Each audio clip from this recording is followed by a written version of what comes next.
Assalamualaikum warahmatullahi wabarakatuh.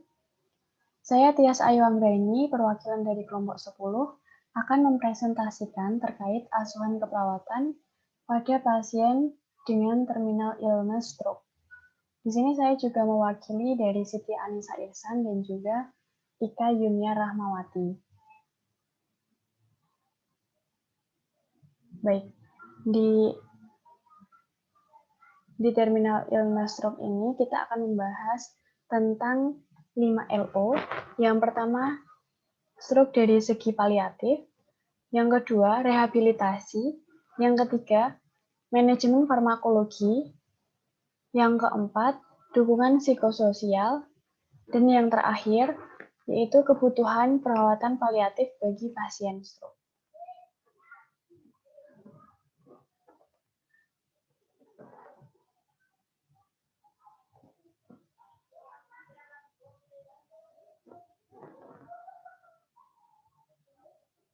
Ini nama-nama kelompoknya.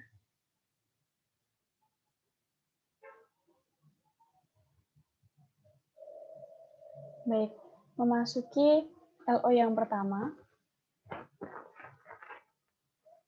Stroke merupakan defisit neurologi secara mendadak, susunan syaraf pusat yang disebabkan oleh peristiwa iskemik atau hemorrhagic yang mempunyai etiologi dan patogenesis yang multikompleks. Karena stroke berpotensi mematikan dan menyebabkan gejala yang parah, pendekatan perawatan paliatif atau palliative care diindikasikan sesuai dengan definisi palliative care yang diterbitkan oleh WHO pada 1002 pasien stroke dapat mengambil manfaat dari pendekatan terstruktur untuk kebutuhan paliatif.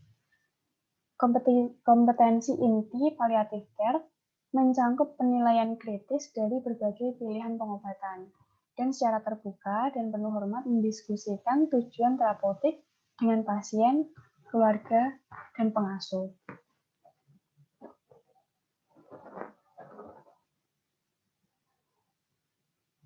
Yang kedua, rehabilitasi.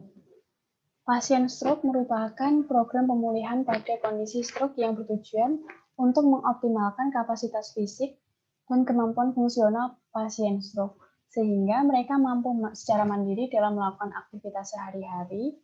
Dan dalam rehabilitasi pasien stroke terdapat rehabilitasi medis yang sangat diperlukan untuk mempertahankan fungsi gerak sendi. Nah, penanganan pasien stroke ini memerlukan penanganan yang sangat cepat pada fase rehabilitasi yang sangat efektif.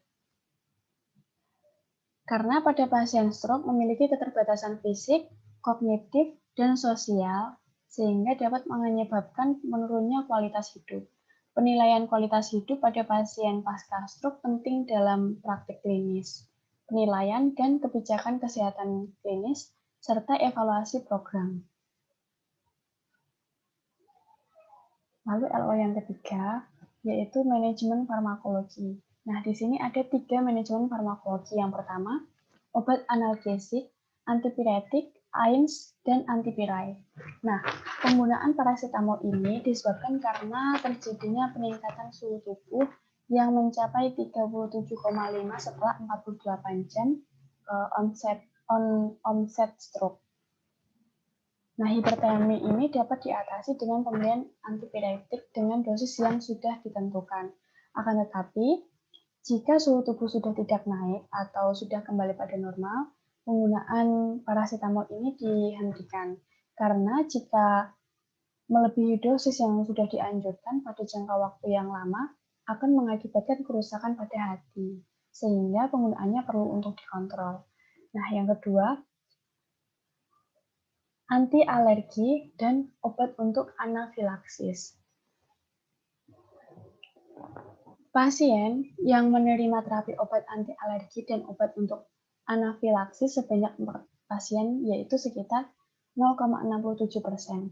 Dengan pilihan obat dexamethasone yang digunakan untuk menghambat pembentukan edema akibat cedera kepala dan perdarahan cerebral yang diantaranya subdural, epidural, intracerebral, dan batang otak. Kemudian yang ketiga yaitu antipilepsi, antikonvulasi, dan antiinfeksi. Dengan pilihan obat Phenytoin yang paling banyak digunakan untuk hampir semua jenis epilepsi atau kejang.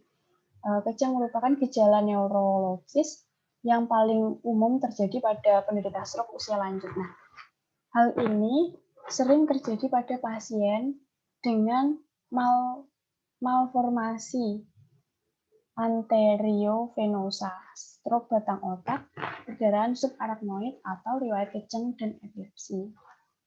Kemudian untuk antiinfeksi ini diberikan untuk mencegah atau mengobati kejadian infeksi saluran kemih, pneumonia, infeksi nosokomial pada pasien rawat inap yang memiliki risiko besar untuk terinfeksi.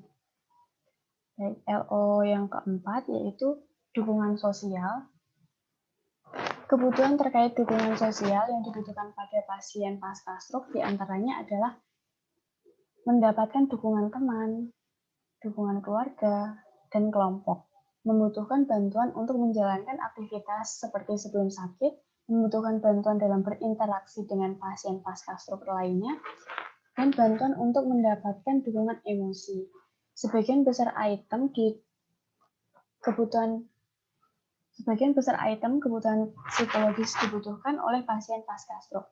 Kebutuhan tersebut diantaranya adalah bantuan untuk konseling, menerima kondisi kesehatannya, membantu untuk mengatasi perasaannya yang menjadi beban keluarga. Nah, pada pasien pasca stroke ini tentunya setelah mendapatkan kenyataan bahwa dia mengalami stroke, maka pastinya pasien mengalami stres yang dirasakan pasien, kemudian juga merasakan kecemasan, perasaan terpuruk, dan tertekan. Nah, untuk mengatasi hal tersebut, maka hal ini disebabkan oleh pasien stroke yang mengalami emosional seperti depresi. Oleh karena itu, perlunya dukungan sosial dari berbagai pihak agar psikologis pasien tetap terjaga. Baik, yang kelima, LO yang kelima yaitu kebutuhan perawatan paliatif bagi pasien stroke. Nah, terdapat 3 domain utama pada kebutuhan perawatan paliatif bagi pasien stroke. Di antaranya, subtema pada kualitas hidup domain fisik, pada domain psikologis, dan domain sosial. Nah, pada domain fisik ini, di antaranya yaitu aktivitas, pola makan, memori, konsentrasi, mobilitas fisik, bicara, nyeri, tidur, dan istirahat. Lalu untuk psikologis, yaitu gambaran diri, motivasi hidup, perasaan bahagia dan perasaan sedih. Dan yang terakhir yaitu domain sosial, meliputi perubahan fungsi sosial dan perubahan peran sosial. Nah, 3 domain yang dapat disebutkan tersebut untuk menggambarkan kualitas hidup pasien stroke dalam perawatan paliatif home care yang menunjukkan bahwa pasien memiliki gangguan fungsional terkait dengan peningkatan kualitas hidup di sejumlah domain fisik, psikologis, dan sosial. Sehingga akan memengaruhi motivasi hidup, perasaan bahagia, dan akan tetapi jika kualitas hidup psikologis mengalami penurunan, hal ini mengakibatkan beberapa faktor yang memengaruhi, di antaranya gangguan fisik yang lemah, khususnya menurunnya gangguan memori dan konsentrasi. Kebutuhan perawatan paliatif pada pasien stroke meliputi kebutuhan spiritual, tidak hanya dalam praktek keagamaan, tetapi juga dukungan spiritual yang juga mengacu pada menenangkan, menghibur, mendengarkan, menghormati privasi, serta membantu pasien untuk mencari makna tujuan hidup. Selain itu, pasien stroke juga membutuhkan perawatan dan dukungan psikososial. Baik dari LO-LO yang sudah disebutkan, dapat ditarik kesimpulan bahwa pasien stroke dalam segi paliatif tidak hanya mengalami gangguan fisik saja, akan tetapi akan mengalami gangguan psikososial dan juga spiritual juga, di mana gangguan tersebut sangat memengaruhi kualitas hidup dari pasien dan keluarga penderita stroke. Terdapat 3 domain utama pada kebutuhan perawatan paliatif bagi pasien stroke, di antaranya yaitu domain fisik, kemudian domain psikologis, dan domain sosial. Baik, Sekian presentasi dari kelompok kami. Mohon maaf apabila ada salah kata. Apabila ada yang ingin dipertanyakan dari teman-teman, saya persilahkan. Wassalamualaikum warahmatullahi wabarakatuh.